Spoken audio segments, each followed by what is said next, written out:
안녕하세요. EFT와 명상으로 무의식을 치료하는 자기사랑 행복학교 김서은 코치입니다. 오늘은 건강과 장수에 대한 부분. 식습관이 정말로 건강과 장수의 필수적인 요인일까? 라는 주제로 한번 이야기해 보겠습니다. 여러분들은 어떻게 생각하세요? 식습관 정말 중요하죠? 건강하게 사는데 식습관이 굉장히 중요하다. 통상적으로 채소, 과일 이런 것들을 잘 먹고 고기나 인스턴트나 이런 음식은 많이 먹는 게 좋지 않다.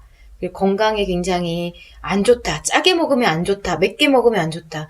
여러 가지 좀 의학적으로나 과학적으로 많이 데이터화된 자료들이 많이 있잖아요. 그래서 뭐 저염식을 하라, 뭐 고기를 많이 먹지 말아라, 뭐 맵고 짠 음식 먹지 말아라. 뭐 이런 이야기들이 굉장히 많죠.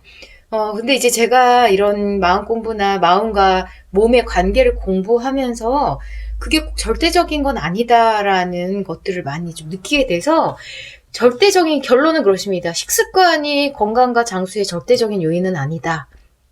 이런 결론으로 먼저 말씀을 드리고요. 제가 이런 것에 대해서 더 확신을 좀 갖게 된 것이 작년에 이제 EFT 그 프랙티셔너 전문가 과정을 밟으면서 제가 존경하는 그 체인원 원장님께서 여러 가지 동영상과 이제 사례들을 보여주셨는데 거기서 가장 놀라운 것이 그런 식습관인 건강 장수랑 별로 상관이 없다라는 그런 이론들이었어요. 이 이론은 많은 언론과 의사들, 그 전문가들이 펼치는 논리들과는 굉장히 상반된 논리죠.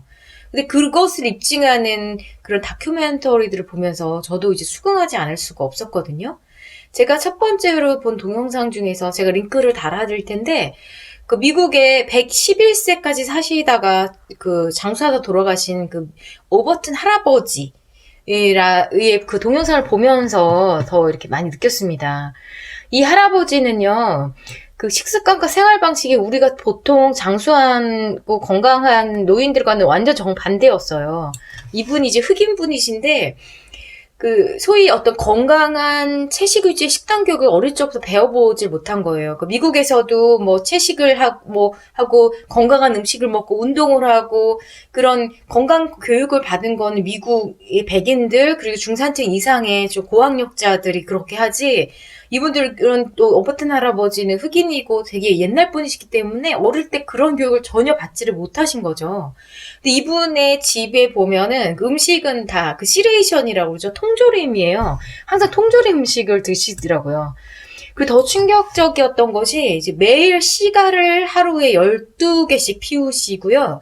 아침에 일어나자마자 바로 커피에 위스키를 딱 부어서 드십니다. 시가를 딱 피면서.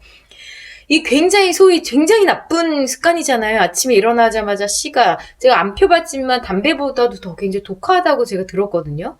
골로 가기 딱 좋은 습관인 거예요. 시가에다가 위스키랑 커피 아주 위장을 빵꾸나게 만드는.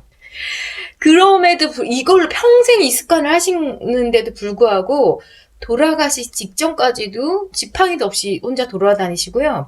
돌아가시기 한 3년 전까지 100세가 훨씬 넘은 나이인데도 시력이 좋으니까 혼자 운전을 하시는 거예요. 예. 그러면 이렇게 안 좋은 식습관과 생활습관 갖고 있는데 이분이 어떻게 장수를 했을까? 근데 이 다큐멘터리를 이렇게 보시면 알겠지만, 굉장히 말투가 조용조용하시고 아주 차분하세요. 그리고 인상 깊었던 게 그 부정적인 단어는 아예 사용하지 않습니다. 제가 링크를 달아드리는 동영상이 자막이 없어서 좀 영어를 잘 못하시는 분은 좀 그럴 수 있겠지만 그냥 딱 듣기만 해도 느낌이 오거든요. 그러니까 절대로 부정적인 말을 안 하고 항상 긍정적인 말씀을 하시더라고요. 그리고 일요일에는 항상 교회에 나가서 사람들하고 친교 활동을 하시면서 표정이 항상 온화하세요. 이걸 보면서 제가 예전에 그 행복의 조건이라고 이것도 굉장히 베스트셀러 같은 책인데 하버드대생들하고 일반인들을 거의 1000명 가까이 70년에 걸쳐서 그 종단 연구를 한 거거든요. 어떻게 하면 행복하고 건강하게 장수할 수 있을까? 이 사람들의 공통점은 뭘까? 첫 번째는 바로 인간관계였어요. 예. 그래서 어떤 지능도 아니고, 뭐 부모도 아니고, 학벌도 아니고, 가장 그 건강과 행복에 영향을 미치는 건 바로 인간관계다.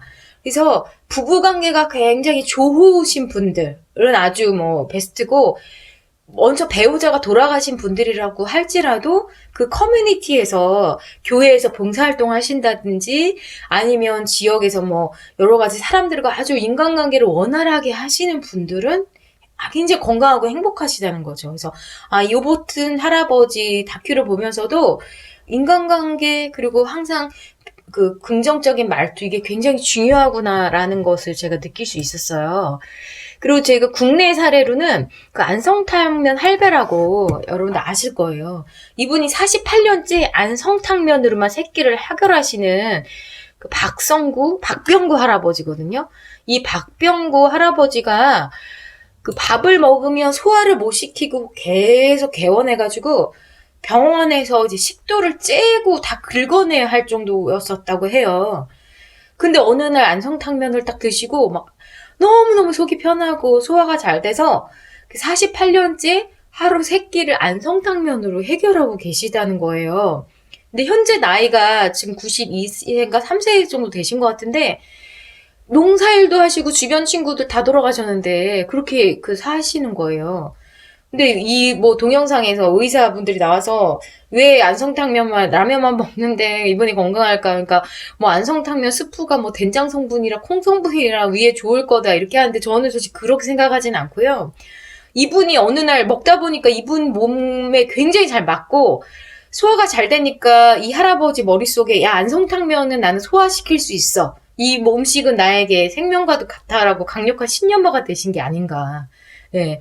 그러면서 이 동영상을 제가 보고 저희 남편이 굉장히 컵라면을 그렇게 좋아하고 그 편의점에서 사는 그 핫바 막 이런 거 인스턴트 어릴 때부터 인스턴트에 입이 길들여져가지고 제가 초반에는 그런 걸 가지고 좀 잔소리를 좀 많이 하려고 했었는데 이제 이 할아버지 동영상이나 다른 거 보면서 잔소리를 그렇게 많이 하진 않습니다. 왜냐면 이게 뭐 남들 다 돌아가실 나이에도 하루 3끼 라면만 먹고도 그렇게 장수하시는 박병구 할아버지도 계신데 우리 남편이 라면을 그렇게 일주일에 뭐 한두 번 먹는다고 뭘 그렇게 큰 영향이 있을까 이런 생각을 하면서 생각하고요. 또 세 번째로 이제 밀가루 음식이 굉장히 건강에 안 좋다고 얘기를 하잖아요.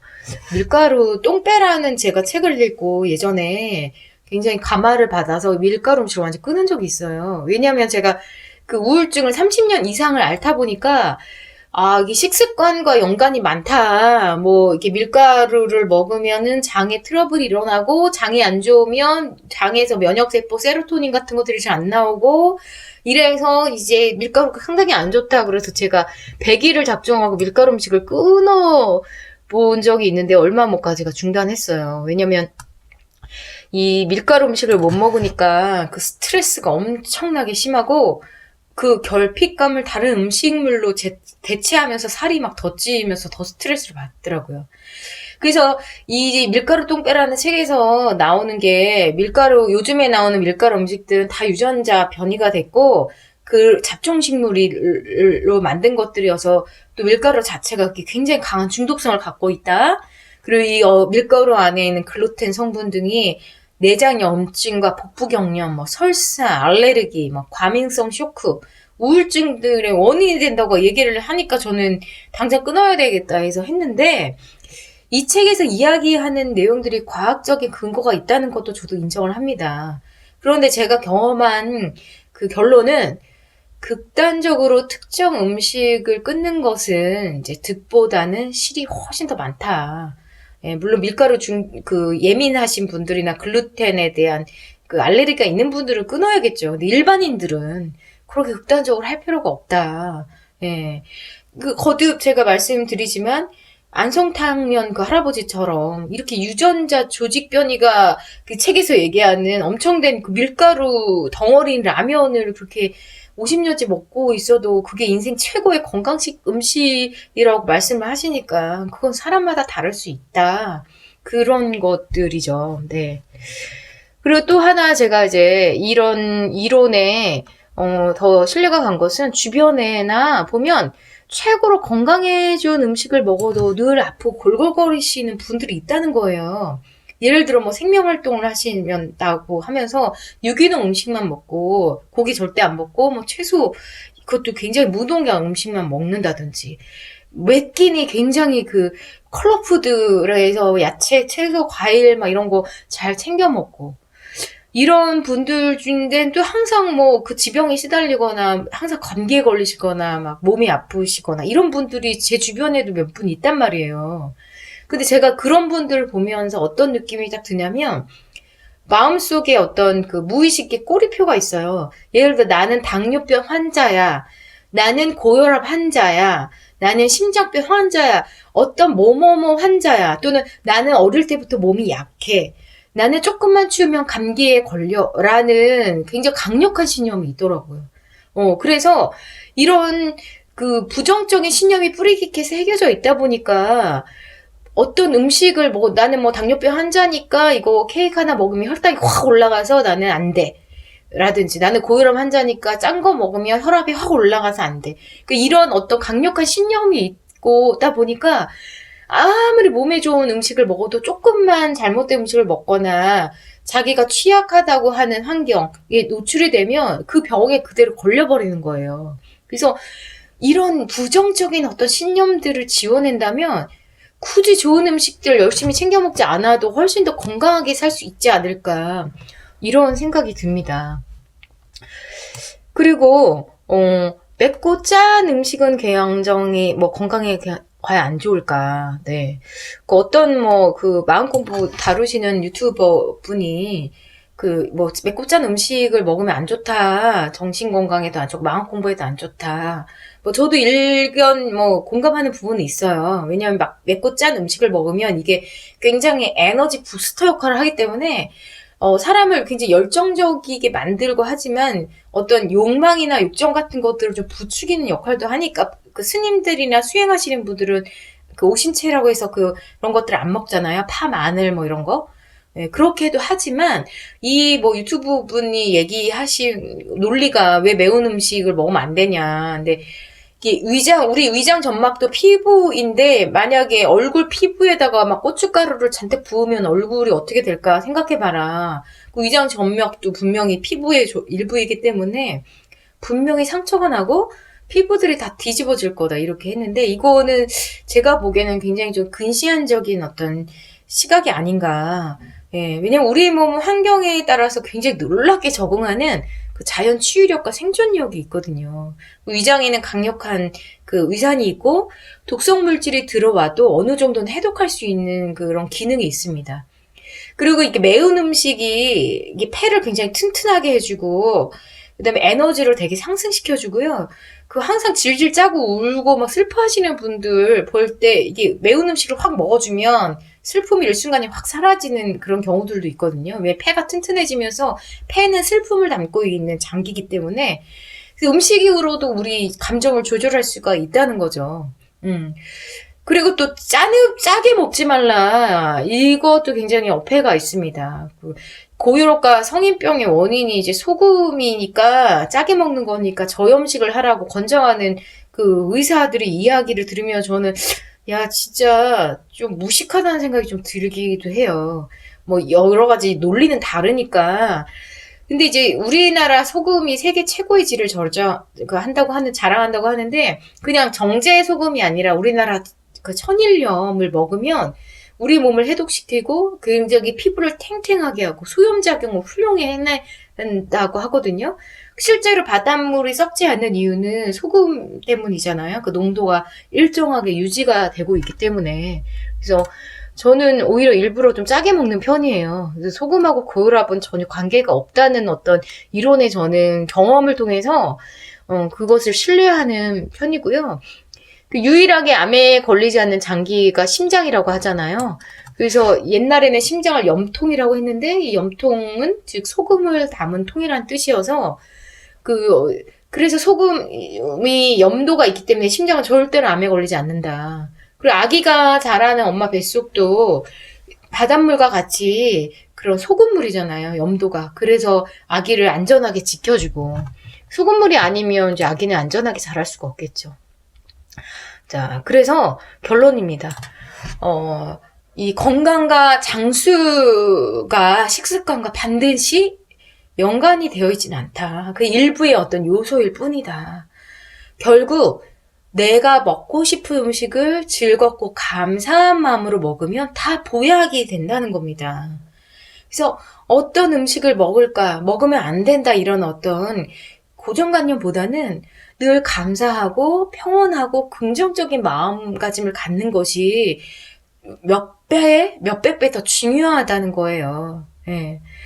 그러니까 물론 이런 말을 하지만 막 일부러 막 인스턴트 음식을 많이 먹고 막 고기를 막 많이 먹고 특히 이제 왜 고기를 먹는 것에 대해서 많이 이제 그 우려하는 부분들이 옛날하고는 다르죠. 이게 대량의 공장식 축산으로 성장 호르몬 주사 엄청 또 비위생적인 환경에서 좁은 환경에서 요즘은 그 고기들을 동물들을 키우잖아요. 그러면서 동물들도 굉장히 비참한 굉장히 불결한 환경 속에서 그리고 그 동물들을 키우면서 환경 파괴도 굉장히 많이 하고 그래서 이런 문제들 때문에 채식을 실천하신 분들이 계시잖아요. 저도 그런 부분에 공감을 하고 그런 분들은 그냥 자신의 신념을 지키며 살면 됩니다.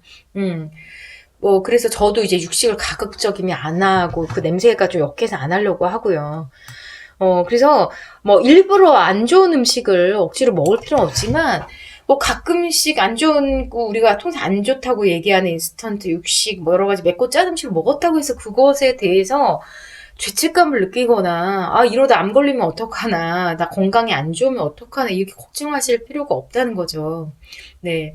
그래서 우리가 이제 뭐 갖고 계신 분들은 밥을 먹기 전에 항상 감사 기도를 하잖아요. 이 습관은 정말 정말 좋은 것 같아요. 예. 그래서 항상 음식을 먹기 전에, 지금 내 앞에 놓여진 음식이 오기까지 수고해주신 모든 분들과 기꺼이 자신의 몸을 희생해준 동식물들에게 깊은 감사를 드립니다. 이 음식을 먹고 즐겁고 행복하게 좋은 일들을 많이 하며 살겠습니다. 이런 마음가짐으로 기도를 하고 음식을 먹으면 참 좋을 것 같아요. 네. 그래서, 건강하고 장수하기 위해서 음식은 반드시 필수적이진 않다. 그보다 더 긍정적인 마음, 감사하는 마음으로 사시는 게 훨씬 더 중요한 요인이라는 그런 취지에서, 이런 말씀을 드렸습니다. 자, 오늘은 여기서, 강의를 마치도록 하겠습니다. 감사합니다. 안녕히 계세요.